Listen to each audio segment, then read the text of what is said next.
Welcome back. On June 23, a circular was issued by the Central Bank of Nigeria barring importers of 41 items including rice, chicken, toothpick and textiles from accessing foreign exchange at the Nigerian foreign exchange markets. According to the Apex Bank, the implementation of the policy will help conserve foreign reserves, but at what cost? Joining me to shed light on this is Ugo Okorafor. He's the special advisor to the CBN governor on communication. Good morning to you. Thank you so much for coming through. Thank you. My pleasure to be here. Well, interesting times, and latest developments from the Apex Bank has made a lot of people wonder if they should be in business at all. Let's talk about this new circular. Why introduce this policy now? Especially since we know that most of the people who actually come to the markets to collect this, to get this forex, are from the manufacturing sector, from the real sector. Well, I don't think people use FX, those who manufacture toothpicks, who import toothpicks, manufacture locally. I believe that actually this is a policy that suits the local manufacturers. We want to create employment here. And the truth of the matter is that we've come to a point where, as Nigerians, we have to take a decision on what is important for us. Is it that we should be bringing in things like champagne, toothpicks, Indian incense, cosmetics into this country when the local manufacturing capacity is lying idle and then we're depleting our foreign exchange? It's a question Nigerians need to ask. We are advisors to government. Obviously, we have a bit of monetary policy tool. We have some monetary policy tools that we use. And when we use them basically for forward guidance, to tell people that this is the way we believe the economy should go. So all we have done is to say, if you want to keep importing them, it's your lifestyle as Nigerians. If that's what you choose, all well and good, but you have to be responsible for the consequences. If you keep bringing in things that can be manufactured locally, then don't blame anybody for what happens to the economy or what happens to the currency. But Mr. Okorafor, you also have to remember that at this point in time, most businesses are battling to power themselves, to give themselves power, to give themselves road, and the rest of it to do their business. And so the monetary policy is coming out, but then there is no other quick way of cushioning the effect that the policy is going to have on businesses. Well, since power is a problem, we know that it constitutes about 40% of the cost of production. We don't have to also put on them the burden of goods that are imported cheaply. When somebody brings in toothpick here, and we know that it's something you can actually use local machines to produce with wood from Nigeria, I don't know how that will not help push up our local productivity. Rice, for instance, the paddy rice we have is in excess capacity. The governor visited Kebbi State recently, and the governor of Central Bank visited Kebbi State, and the governor was moaning about excess capacity. We have paddy rice. We have rice that's fresh in a bonny. We have the same thing. Here in the southwest, we have plenty of rice. And there is capacity for growth. The only way these things can grow, or these sectors can grow, is if you give them the opportunity to continue to utilize the capacity that they have built in. We know we have about 24. So how is the CBN going to do that? Because you remember that these sectors need funds.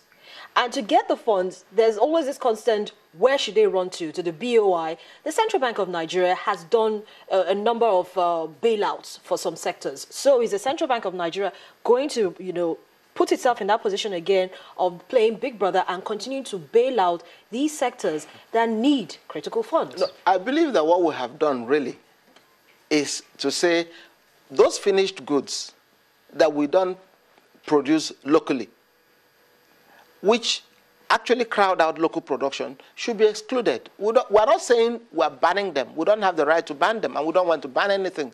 What we've said is, go and get your, use your own money, source your foreign exchange, and import them. We haven't banned any raw material.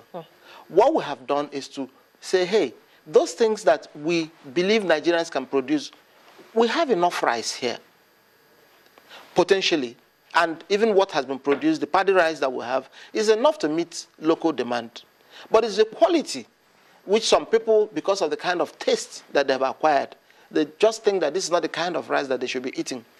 But you know that you and I'm not the best, if I may say, central banker in the world.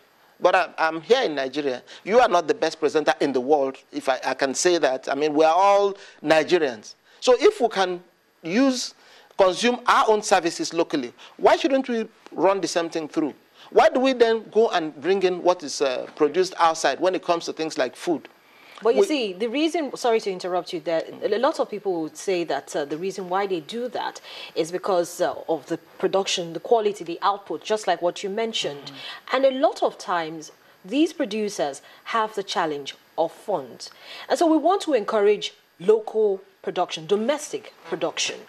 But we've enumerated some of the challenges: funds, power, poor road network, lack of rail infrastructure, and the rest of it. So in doing all of this, has the central bank put itself or puts the economy in a situation where there's almost near panic? Not by this policy. Obviously, this policy, as everybody will tell you, is one that has actually given a great boost to local production. And we have funds for MSME, I mean the medium and small scale enterprises. We have for the rail sector. We have all kinds of funds that are available.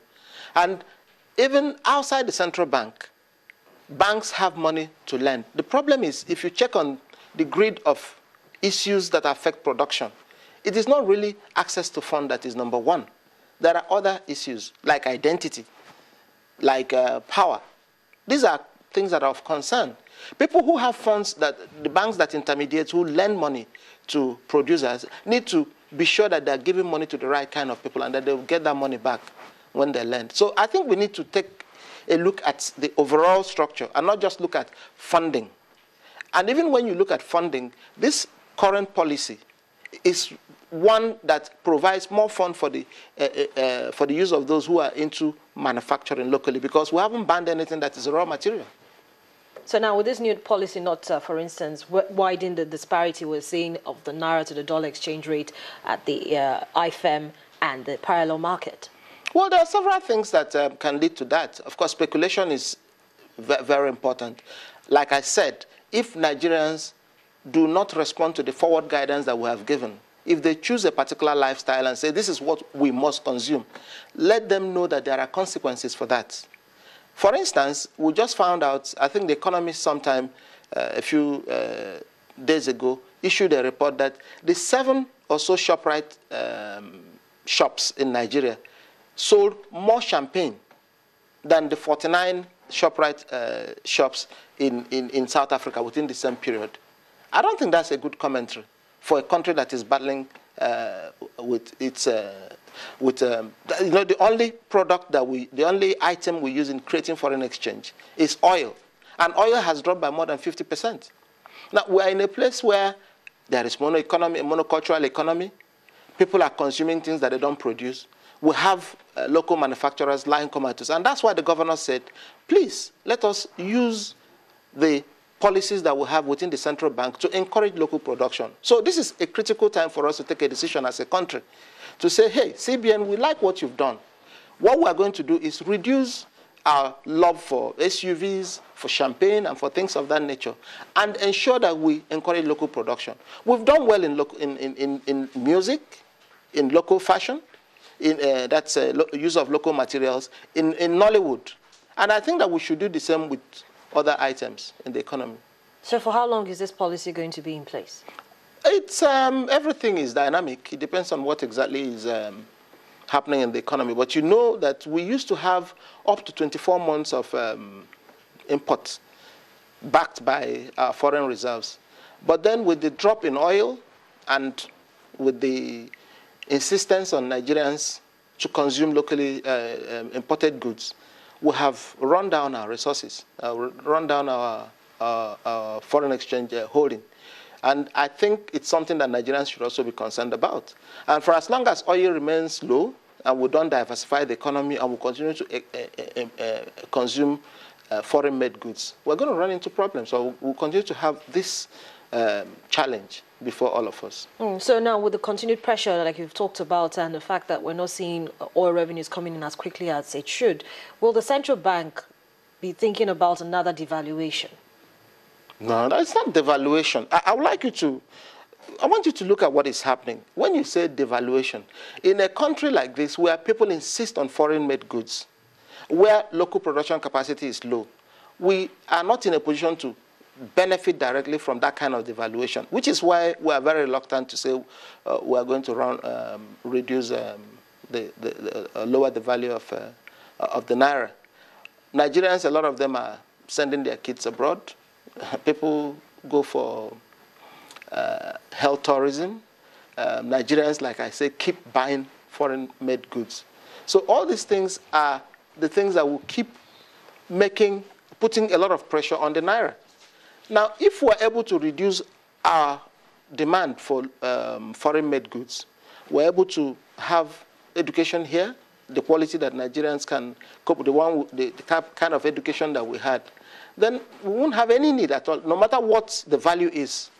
It really doesn't matter, because exchange rate matters where people rely on it to buy and sell goods, to consume goods. In a country like China, where they actually produce far more than Nigeria, it really doesn't matter what the exchange rate is, because they have locally made goods. And in their own case, they actually devalue. And when they devalue, people are not happy that they devalue. Countries will start telling them, hey, why don't you raise the price of your, the value of your currency? Because they know that their goods will become more competitive. And I think that is what Nigerians should aim at, and not just to say we'll hook our palate, our profile and lifestyle on foreign-made goods. Okay, so has the Central Bank of Nigeria given itself a timeline, for instance, to begin to see how much effect this new policy will have on the market? Well, we keep reviewing every day, but the important thing is that Nigerians should make this decision and realize that the central bank will simply react to what we see. If we see that we are in a position where, yes, local capacity is being hit by this, if I may use the word, proclivity for foreign-made goods, then we'll have to take decisions that will also help protect our local currency. Part of our mandate is to make sure that the local currency is protected, and that's one of our key mandates. The other one is to also help promote economic development. And promoting economic development means that we must make sure that the local production capacity is boosted. We can't have paddy rice lying idle in the stores in KB and Ebonyi and other places, while Nigerians are importing 10-year-old rice from all kinds of places in the world. Those things are not healthy, and at the same time, they run down our resources as a country. Now, Mr. Okorofa, we're fast spent for time, but let's quickly talk about the bank verification number registration. Yes. The deadline is tomorrow.